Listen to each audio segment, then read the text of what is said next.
Bruce and his wife, Linda, were drinking on the terrace of their large house in the suburbs.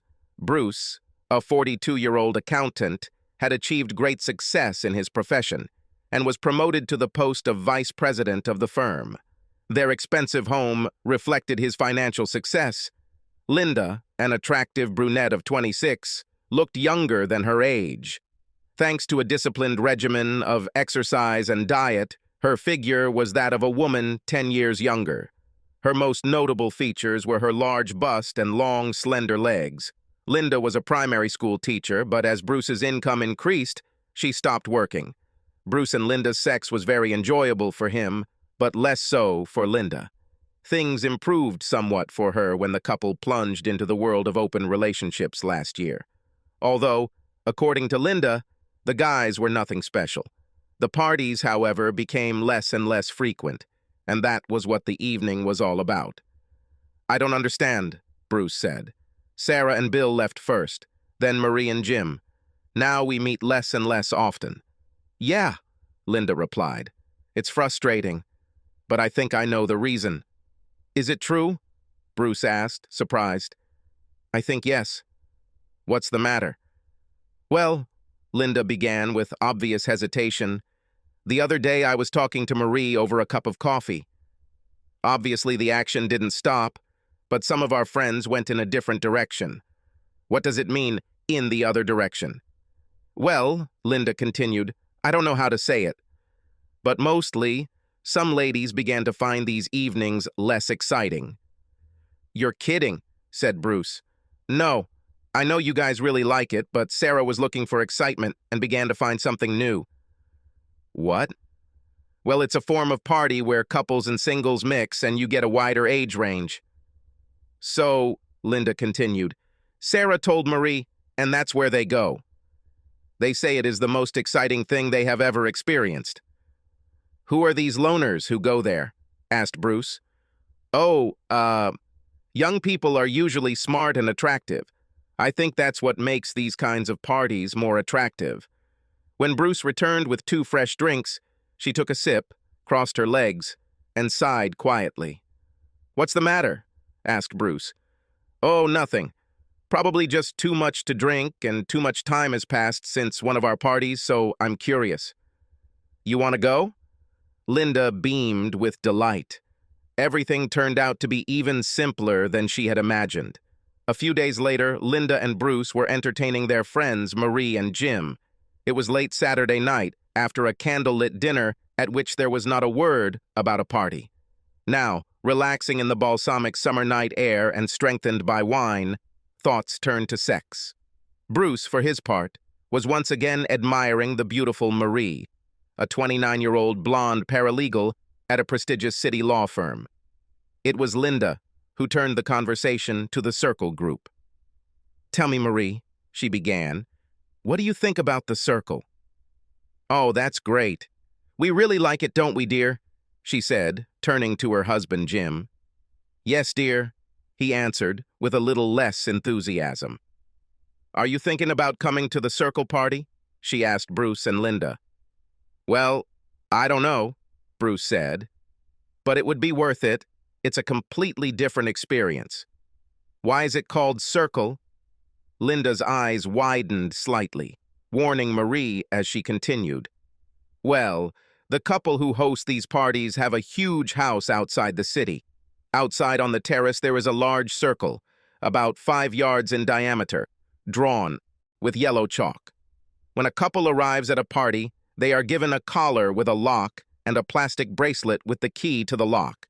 While one of the pairs is spending time with someone, the other puts on the collar. It is locked. And this is the signal to go out onto the patio, sit in a circle, and stay there until his partner comes for him. The system is good, guarantees confidentiality, and avoids embarrassment." Linda relaxed, pleased with Marie's description. The evening ended, and Jim, oddly enough, did not speak out about these parties. 30 minutes later, after Marie and Jim had left, Linda and Bruce returned to the patio for a nightcap. "Maybe we can try a party like this?" Linda asked. "I guess," Bruce began. "The circle idea sounds strange, doesn't it? And many people will be strangers to us." Linda chimed in, "I think it would be interesting to go to one of the parties to see what kind of people are there. We don't have to do anything. We might just have a drink and decide it's not for us." Maybe. The next day, Linda called Marie. Her friend asked curiously, "So, are you guys coming to the circle party?" "I hope so. I just have to let Bruce get used to the idea." "Look, just ask him to take you to one of the parties. Join the cuckold circle and let yourself have real sex for the first time. Your Bruce will be dying of curiosity and will want to hear everything. He will be so curious that he will soon be ready to entertain a real man in your home, and he will be so shocked when he sees that he will eat from your hands." Among other places, the women howled with laughter. "Do you know what I really like?" asked Marie. "What?" "Thinking about the guys in our old group who had sex with me, and seeing them end up in a cuckolding circle for everyone to see. And once Bruce is there, you will become the boss in all your relationships." "I'll talk to Bruce this evening." "Fine. The next party will be this Saturday. So what do you say? Maybe we should stop by and see what all the fuss is about. We can always leave and go to the movies if we get bored." "Yeah, why not? If Jim and Bill went, then everything must be fine." Bruce had mixed feelings. Linda had always enjoyed sex.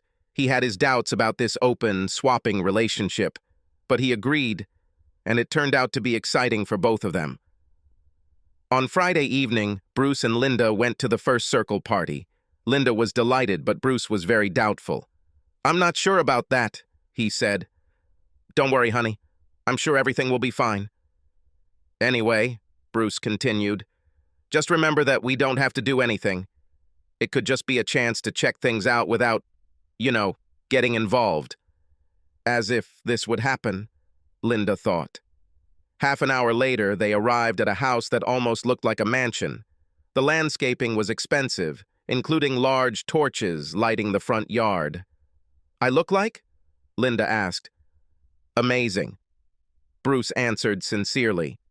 In fact, he thought that Linda had actually put some effort into getting ready that evening. Her sexiest dress with a low slit and the highest heels, a visit to the hairdresser, and new perfume. Just looking at her, Bruce began to feel a tingling sensation. His reverie was interrupted when the door opened. In front of them stood a beautiful woman of about 40, brunette, tall, and dressed to the nines. "Hello," she said. "You must be Linda and Bruce. Please come in. I'm Rachel." The lighting in the foyer was dim, but enhanced by a few candles. Quiet music and conversation could be heard from another room. "Linda," Rachel said, "you are just as beautiful as Marie said. I think you will be a most welcome addition to our little group." Bruce noticed that the hostess was addressing his wife, but not him. "And here," Rachel continued, "is your circle necklace and the key to the castle." Linda put the necklace and chain in her purse and put a plastic bracelet with a key on her wrist. "Come with me. I'll show you the bar. Marie is already here and looking forward to meeting you." "Great," Linda said, as she and Bruce followed their hostess into a large, dark-paneled room. It was actually a large library with floor-to-ceiling bookshelves and a fireplace. There was a bar at one end of the room. Bruce noticed that the bartender, a man about 40 years old, was wearing the same collar as the one given to Linda. Rachel noticed Bruce's curious gaze. "He wears a collar, so he takes turns serving everyone who is sent to the circle, and does a few other things during the party." "I see," said Bruce. In front of the bartender stood a man in his 20s and an attractive blondie in her 40s. "Your champagne, ma'am," said the bartender, placing a glass of sparkling drink in front of them. "Here's your scotch, sir." Bruce thought the bartender was unusually polite. Bruce and Linda ordered white wine, which was poured and served with delightful efficiency. "Here, ma'am," the bartender said, placing the drink on a napkin in front of Linda. "Here's yours, buddy." "Buddy?" Bruce thought. "What is he talking about?" "He's very polite," Bruce said to Rachel as they walked toward the open door of the library bar. "Of course, this is simply part of the tradition of manners and politeness that we encourage at our meetings." They walked through the seating area, which was also dimly lit. A couple sat on the sofa in the corner and whispered to each other. From this area, they entered a very large room that could be described as a party room, or perhaps a huge family room. There were 5 designated seating areas, a small bar in the corner, a dance floor, plenty of sofas, all interspersed with potted trees. The effect was complemented by candles and quiet music. On one side of the room were French doors leading out to the outdoor patio and backlit pool. There were about 20 people in the room, mostly gathered in small groups. Linda, it was Marie. Marie, hi, Linda said as they hugged. I'm so glad you came. And you too, Bruce, she added with a smile. Where is Jim? Bruce asked, hoping to catch on to someone familiar. Well, Marie answered, actually he's on the terrace, in the circle. You mean, Linda began. Exactly. Wait, I will introduce you. Do not move. When Marie walked away, Bruce put his arm around Linda's shoulders. She shook it off when Marie returned with a handsome young man of about 20. Wow, Linda whispered to Bruce. Linda, Marie said, this is Mitchell. Mitchell is my best friend, Linda. Well, well, the man said approvingly, slowly and openly looking at Linda. All Marie's friends. And this, she said, is Bruce. Bruce shook hands with the man, who tried to squeeze his hand hard enough to make it clear who was stronger, and he clearly succeeded. Linda, Marie continued in her usual breathless and enthusiastic manner, come with me. I want to introduce you to someone. When Linda followed Marie and her friend, Bruce went after them. Marie paused to dissuade him. Bruce, be smart and wait here, okay? I promise you will see her again. Marie led Linda to a corner of the room where a small group of people were standing and chatting. Instead of joining the group, she tapped the tall black man on the shoulder to get his attention. When he turned around, Linda saw a very handsome man of about 30 with an athletic build. He allowed his gaze to survey Linda very leisurely, which made her blush. James, said Marie, this is my friend Linda whom I told you about. Linda, James. James took Linda's hand in his and squeezed it warmly. Well, well, Marie, he said. You didn't give this lady her due. Nice to meet you, James, Linda said, suddenly feeling very warm and hoping her face wasn't flushed. Would you take Linda under your arm for a while? I need to free my hubby from the circle for a few minutes. Of course, James said, winking at Linda. She will be in good hands. After Marie left, Black Adonis led Linda to the love chair across the room and sat down next to her. Linda felt the warmth of his legs pressed against her and took a sip of champagne. Where is your hubby, Linda? He asked. There he is, sitting by the door and looking at us, Linda answered. I see Bruce can't take his eyes off us. Why don't we give him something to think about? What do you mean? Linda asked. James placed his right hand on the back of the couch behind Linda and placed his hand on her shoulder. His touch made her jump slightly, but she did nothing to push her neighbor away. Instead, she crossed her legs and turned slightly towards him. I think we'll get along great, he said with a smile, gently stroking her shoulder. Linda took another sip of champagne. Bruce was unhappy. Everything seemed to be happening very quickly. He decided that if Linda was going to get to know a stranger so quickly, then he should try too, and return to the bar. Bruce looked around the room, but something wasn't quite right. James looked at Linda. I heard that your husband may not fully understand the rules of this house, right? Yes, it might be a shock, Linda replied with a grin. Well, I think you'll fit in very well here, Linda. And I think you will be very glad that you came. You think so? She asked, somewhat flirtatiously, getting into the mood of the conversation. Oh yeah, especially when we bring your hubby on board. We should put a collar on him from the outside until he sorts out his affairs and objects. I hope I am not mistaken that you will become the happiest lady before this night ends. I want to be sure that you will come again. Let's see. He slowly brought his face closer to Linda's. She knew he was going to kiss her. It seemed like an eternity passed before he touched her, and a variety of thoughts raced through her head. How will Bruce react? How will she react? Will this happen? Does she want this? She answered the last question in the affirmative. Then his lips touched hers. Even though there were many people in the room, it didn't matter to her. His gentle kiss only helped her make a decision. When she felt his tongue probing her lips, she immediately opened up to meet him. She moaned softly as she began to fully participate in the kiss, pressing her mouth to his. There is no turning back. She felt her pussy moisten and realized that she was going to give herself to this man. When their kiss ended, Linda was almost out of breath from the sensations coursing through her body. If he does everything as good as kissing, she thought, then I definitely have problems. I think it's time I introduced you to what this club is all about, don't you? What do you mean? I mean, I think you should put this collar around your hubby's neck and send him to sit in a circle.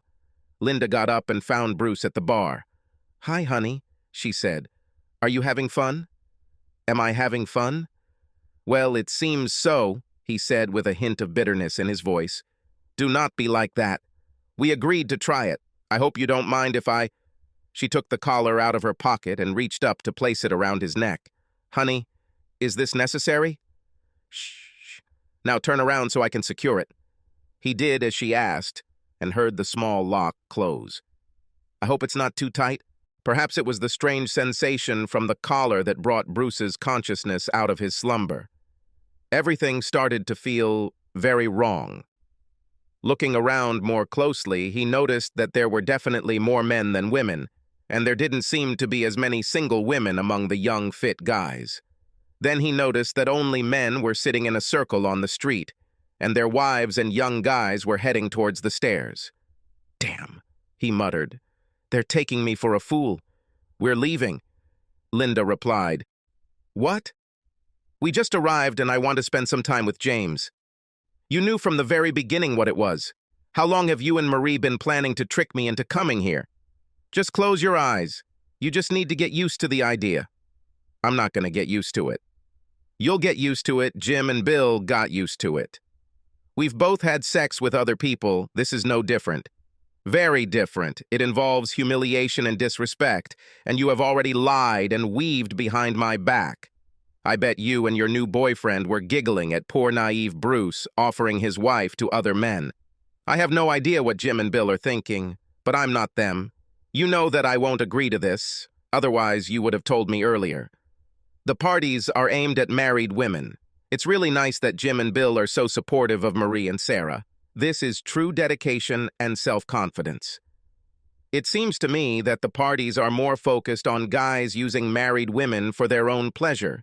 That's bullshit. If you really loved me, you'd let me do this and we could continue our happy, supportive relationship.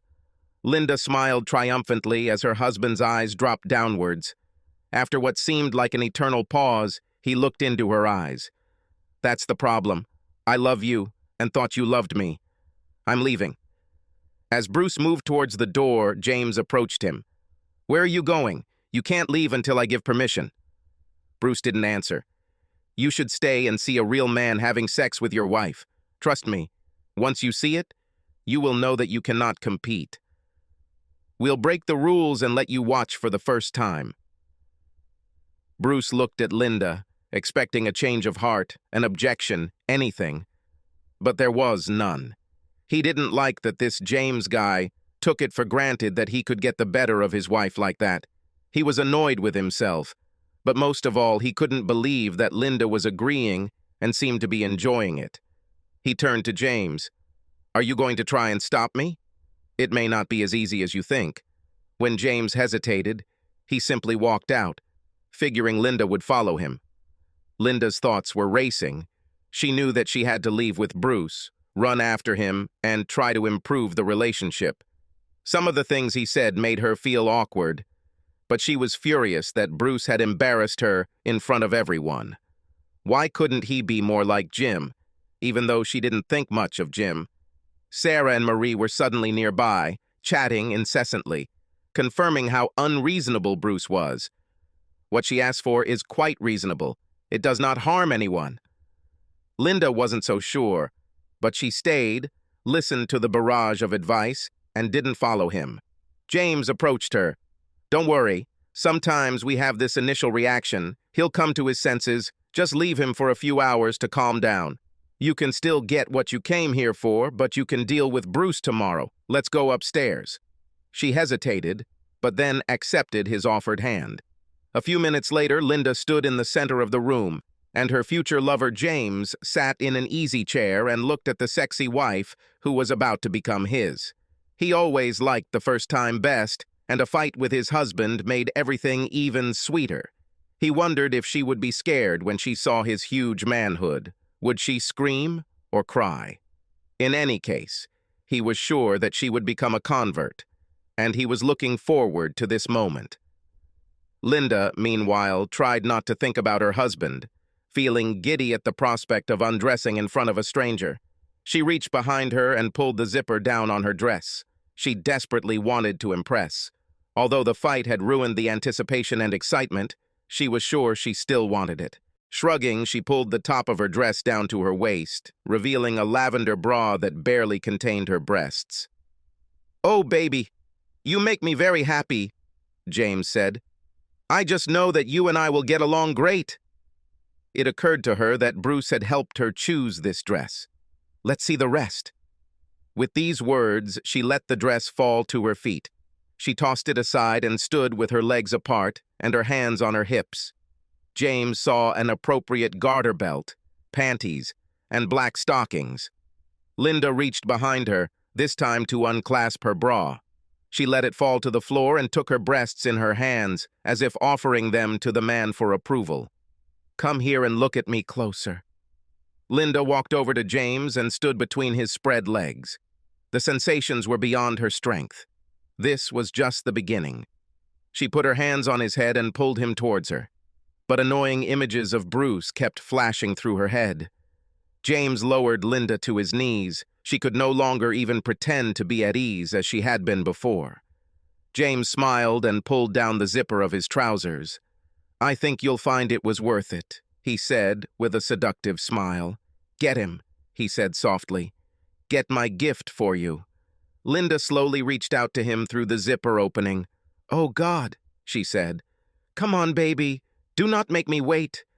It was everything she dreamed of. At that moment, she tried to imagine what this would mean for her and for her marriage. "Don't stop," James said.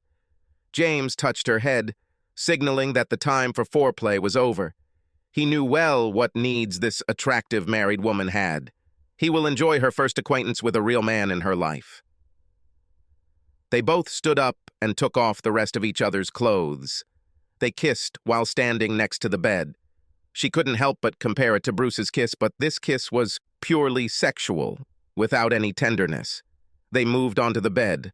"Please, be gentle," she cried. James had no intention of being gentle. It hurt. It hurt a lot. She probably deserved it by treating Bruce the way she did, but she tried to put him out of her mind again. Linda was completely absorbed in her desire and feelings that she experienced for the first time in her life. Even under such circumstances, she felt momentarily guilty towards her husband, but this feeling soon passed. Finally, both relaxed in each other's arms. Something seemed missing, and the image of Bruce came flooding back so suddenly that she panicked. Linda stood up and began to get dressed. James, looking at her, suggested that they take their time and give themselves one more run. Linda didn't like this phrase. It seemed cheap and easy to her. She hurried to get dressed and return to Bruce. She felt very embarrassed. She liked the sex, but it turned out to be more painful than she expected. It wasn't as good as her friends thought it would be. Maybe she just needed to get used to the extra size. Bruce ruined everything. If he hadn't left, she wouldn't have continued to think about him. She didn't expect to think about him at all. This was supposed to be her night. James spoke up. "In 2 weeks, you and Bruce will come to the next party." "Hope so. If you have any problems with him, contact me. I can come to you, show him a new situation, and make him realize the inevitable." She left the room and ordered a taxi from the bar. On the way home, she looked forward to cuddling with her husband and getting into their cozy, warm bed. Bruce burst into his car, his world crumbling around him. Despite his rage, he managed to wait before driving, partly to calm down, but mostly because he expected Linda to follow him, and again he was disappointed by his wife's actions. He drove home, trying not to think about what Linda might be up to, and failing. He realized that the collar was still on him and tried to rip it off, but it would not budge, and he felt ashamed. Why didn't he get her out of there? Maybe he is a weakling. Maybe Linda saw something in him that he didn't. His mind continued to race, trying to hold on to any coherent thought. He ordered himself to breathe and think. This helped. Having calmed down, he began to consider the possible options. Ignore, accept, divorce. Until tonight, he really liked his lifestyle. God, where to start? Arriving home, he immediately went to the workshop and, using wire cutters, removed the collar. Just looking at it made bile rise in his throat. He returned to the kitchen and threw it on the bar counter. He went upstairs and collected his toiletries, clothes, and laptop. His camping gear was already packed and sitting in the back of his truck, ready to head into the mountains if the weather forecast was good for the weekend. He felt best in the mountains and decided that was where he needed to be now. It took him less than 10 minutes to get ready. As he was leaving, he noticed Linda's phone on the sideboard. She constantly forgot it, especially when they went out somewhere together. He thought about why she did this and decided that the phone might provide some clues. He knew her password and was able to connect the phone to his laptop and download data from the SIM card, including call history and SMS. It didn't take long. He put the phone back and left. When Linda's taxi arrived at the house was dark. Linda thought that Bruce was probably pretending to be asleep and began to fuss. She noticed his truck was missing and hurried into the house. There were no messages, just a cut collar on the bar counter. No, it can't be that he really left. Bruce literally headed for the mountains, going to one of the remote camps that he knew well. A few hours later, calls and voice messages started pouring in from Linda. He ignored calls, but listened to all messages and did not answer any of them. He thought the timing of the first call was interesting, indicating that she had spent a lot of time at the party after he left. Her messages that first evening were full of concern. Where is he? Is everything okay with him? Can't they talk? He stopped to rest and called his parents, explaining to his mother that Linda had done something inappropriate without specifying what, that he was fine, and that he was on his way. Oh, things must be bad if you're going there. Are you sure you're okay? Why not come home and we'll take good care of you? Bruce smiled. Thank you, Mom, but I need to be alone. Linda will probably call you and ask about my whereabouts. Could you tell her that I'm okay and not to go to the police? It would be beneficial. I won't say anything. She didn't like Linda, believing that she was self-centered, always focused on herself and not on others. But Bruce did not notice this, perhaps until now. Bruce reached the camp late, settled down, and fell asleep exhausted.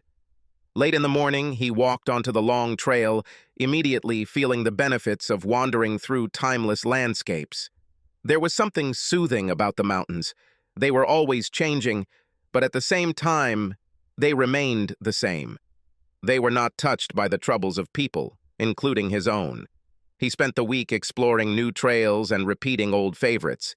He met a lot of really nice people on the trails and often shared food and drinks with them at the campsite. Basically, these were married couples, people who, like him, loved outdoor recreation. He himself suggested routes to some less experienced people, and several people went hiking and climbing with him. At times, he had a really good time until thoughts of his wife brought him back to reality. He got on very well with the campground owners, Pete and Jen, with whom he shared a couple of barbecues. The farmers initially decided to take up camping to stay afloat financially, but they seemed to have really enjoyed sharing their home with visitors.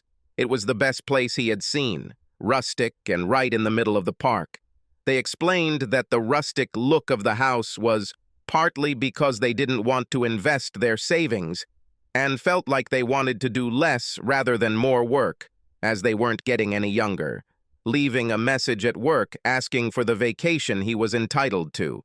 He was confident that this would not be a problem since he had already closed all year-end accounts for his clients. In the following days, Linda's messages became increasingly angry, demanding that he tell him where he was, that he should come home, that he was acting like a child and should grow up. Surprisingly, the small cafe had Wi-Fi, and he used online banking to transfer their savings to other accounts in his name in case Linda had any ideas.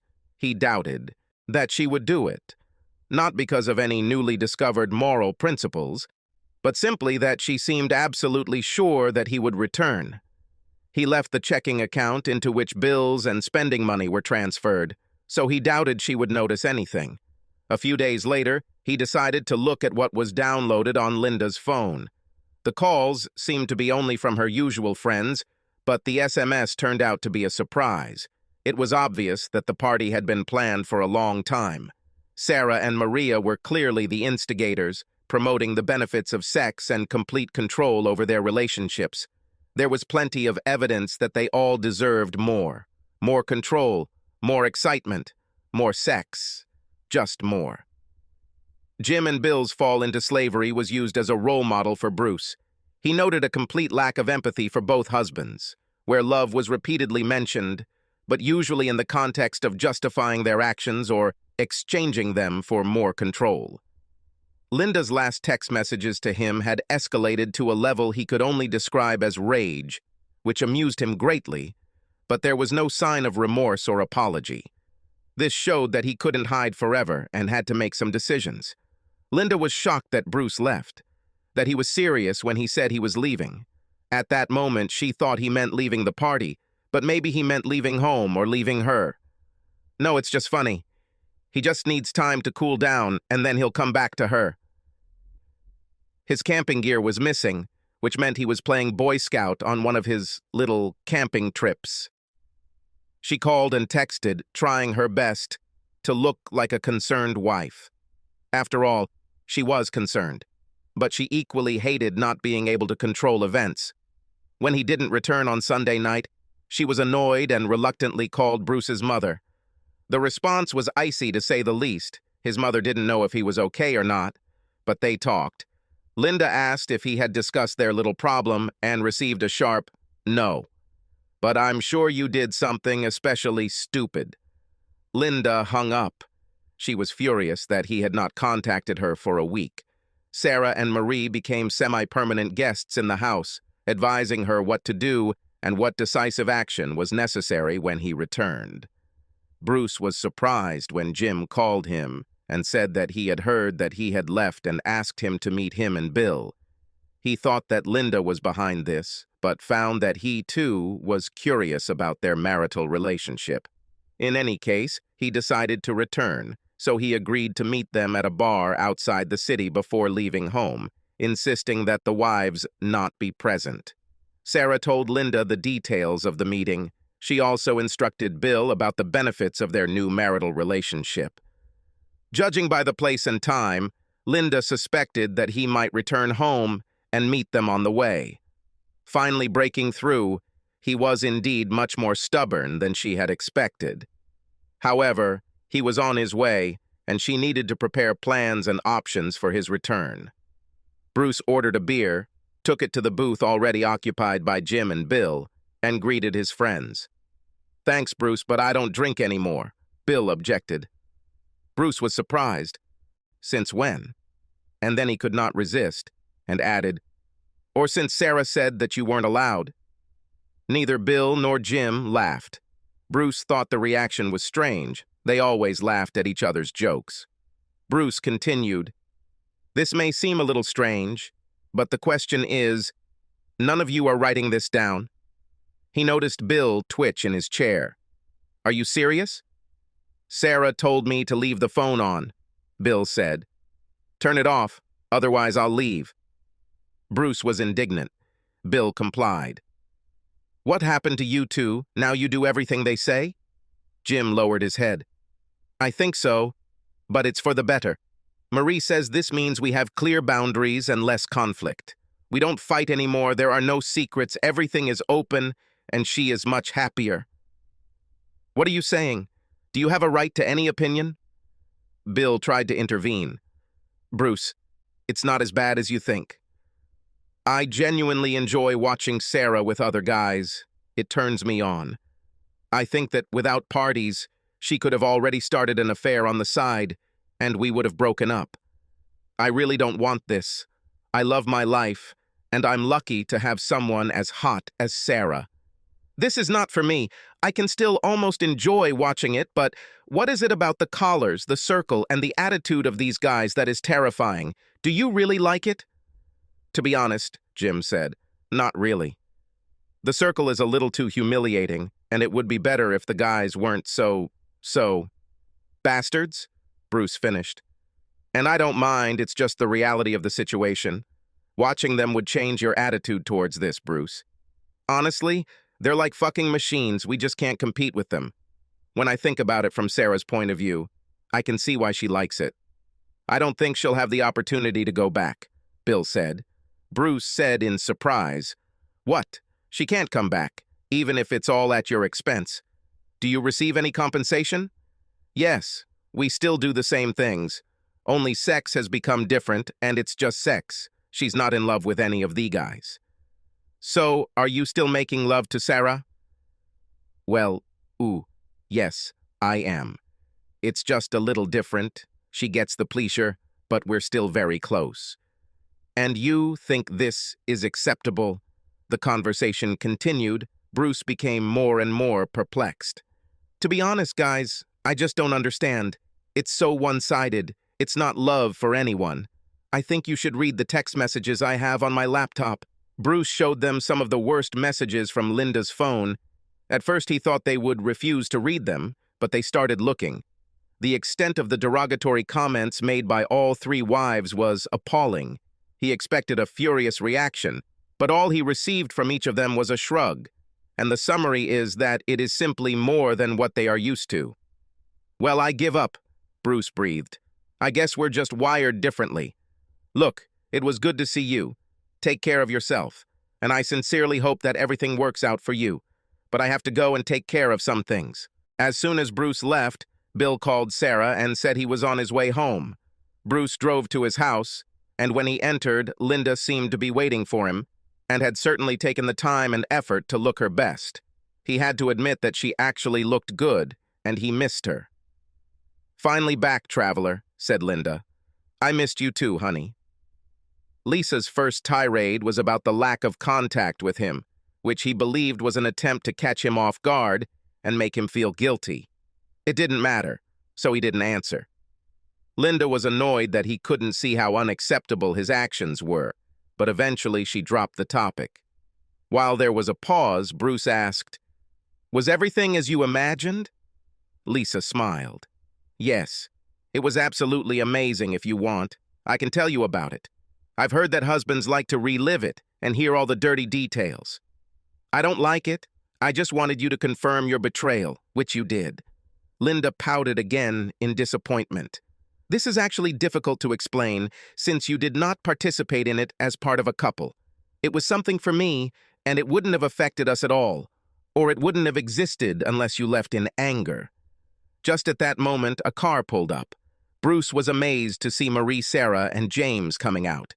What's wrong with you and your conspirators, Linda? Bruce asked. I can't believe you're using me again. Don't you remember how it worked out last time? All three walked straight into his house, which angered Bruce even more. James sat arrogantly, while Marie and Sarah began to reproach Bruce themselves. To be honest, he hardly listened to them, caught something about how upset Linda was, about benefits, about sexually satisfied wives, extremely happy wives, that they deserve it, and Jim and Bill couldn't be happier. Bruce burst in. Are you sure about that? It seems to me that you set them up and didn't bother to ask. They denied sex to get their way. I can't understand why you would treat anyone this way, let alone the ones you claim to love, but congratulations. You succeeded. You humiliated the men you claim to love, but you won. None of this is true. You won't understand until you see James and Linda, Sarah cried. That won't happen, Bruce replied. James stood up and seemed proud of himself as he walked arrogantly towards Linda and put his arm around her waist. Listen, Bruce, If you don't like collars and humiliation, we can agree another way. She can become a regular. I'll serve her here and keep her polite. Everyone wins. Now why don't we go upstairs and then you'll realize that Linda doesn't really have much of a choice. You should get out of my house. James responded, Tell you what, why don't I call Mike and invite him to the party? Now we'll do all three. And then you'll have the added benefit of seeing Sarah and Marie naked. It's really hot to watch a married woman submit. James began making calls on his cell phone. At the same time, Bruce took 2 long steps, lowering his hip and shoulder, adding weight to the blow that landed on James's face. Screams were heard from all the women. A flash of pain shot through Bruce's fist. Luckily, James fell but was still moving. He started to rise to his feet, and when he was halfway up, Bruce threw a powerful kick that caught him in the balls. This time, he fell hard. Sorry, ladies, it looks like there won't be a gangbang today and your bull will be out of action for a while. Screams and screams continued everywhere. Bruce picked James up and led him to the door, the women following behind him. As he pulled him into the car, James muttered, He's not like your rags. I finally got through to someone. Bruce laughed. Bruce actually felt good. All the pent-up disappointment came out. He told Marie and Sarah to get out too and never come back. And then he turned to Linda. You too. But I live here. I can't leave.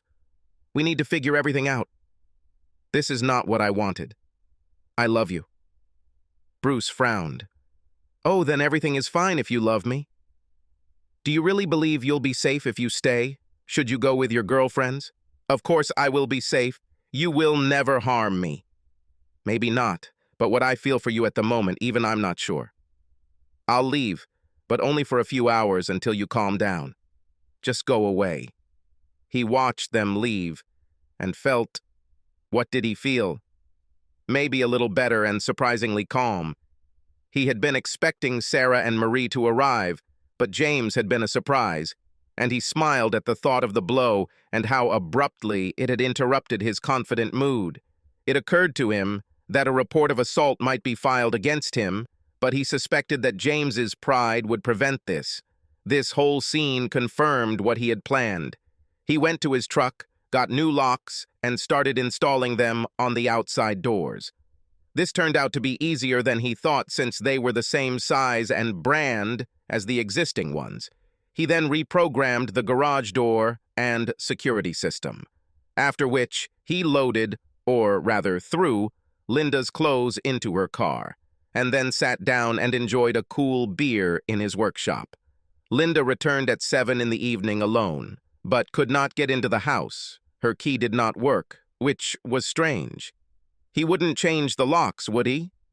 Then she tried the back door and the garage, and then she started knocking furiously on the door until he finally answered.